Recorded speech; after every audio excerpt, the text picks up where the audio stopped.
As a student of University of Lagos, Faculty of Law, this is my 4th year, and it is very, very sad, very, very sardonic and lugubrious that students don't have the opportunity to express themselves.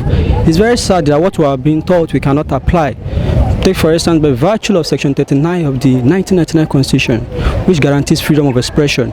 Here in University of Lagos, if you try to express yourself, you'll be silenced. And one beautiful thing about democracy is freedom of expression. One key characteristic of democracy, freedom of expression. And in a situation whereby University of Lagos, where destinies are made, universities where people develop and exhibit their exquisite panache, and university is now limiting people, restricting people, and restricting students because of their freedom of expression. Take for instance, in Faculty of Law, where they teach us right freedom of expression, Section 39 and all that, and then eventually now try to apply it, the university now silence the student. Then who is going to come out and express itself? Because at the end of the day, everybody will want to protect their head. Because in as much as we try to express ourselves, the country needs us more than the university needs us. You understand? So even if we try to protest, they tell us that you have no right to education because it has not been contained in Chapter 4 of the 1999 Constitution. It is in Chapter 2, which is non-justiciable. It cannot be justified, and eventually we are being trapped, and there is no ground, no locus for us to enforce our rights. And at the end of the day, we still come back and suffer for what we know we are doing. When we know we are doing the right thing. In a sane university, you don't take the student's voice. You don't sack the student's voice. And very unfortunately, in the University of Lagos today, that is what we experience. But then, let me imagine if Gani was alive. The first thing, like we have all learned from the series of lectures today, is that Gani would have had a voice, and Gani would have exhibited his voice in such a way that it would convince as many people. Because the beautiful thing about struggle is to have people behind you.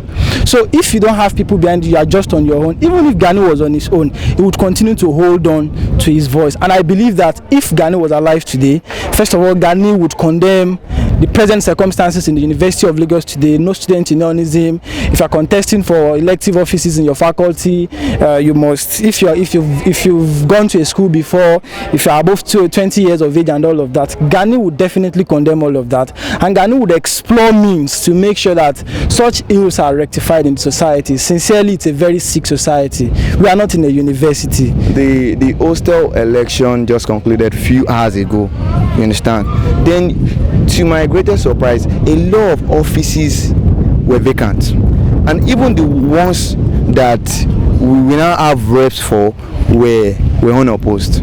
You know why? A lot of students don't have interest in political activities anymore. Why? Because the features and the characteristics attached, the benefits that are ancillary, corollary to being a political activist in University of Lagos is not there anymore.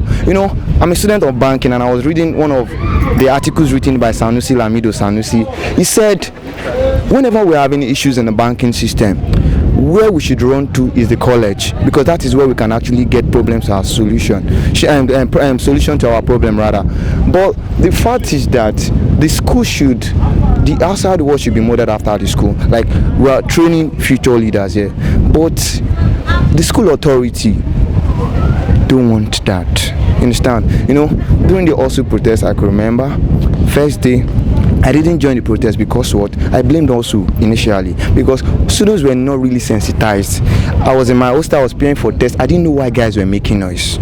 There was no press release as to the protest. You understand? But later when I discovered the reason why we were protesting, and that was close to Senate building, when I think the Speaker of the Parliament, when he gave reasons about not having the required number of generators and number of ambulances at the medical center, I was actually touched to join the protest. I just want them to know that this particular generation would actually be frustrated to the level that we are going to talk.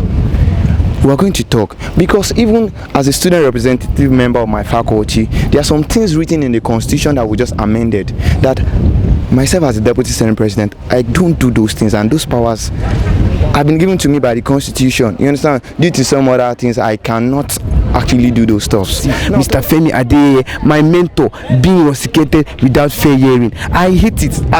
Today is the first time I walked up to him and said, Mr. Femi Adeye, I've never met you before, I've never seen you before, but you are an inspiration to me. From afar, I've always read your article, I've always read your comments on social happenings, and it always inspires me. Me as a person, I normally write, I normally speak out. I don't know for any other person, but the fact is that we are too scared. We are too scared a generation. I tell myself as a person, if I can't do what is right, if I can't tell someone to do what is right and the person do what is right, then why are we living? When is the problem of this country and problem of people these days is because we most times don't want to do what is right. That is the truth.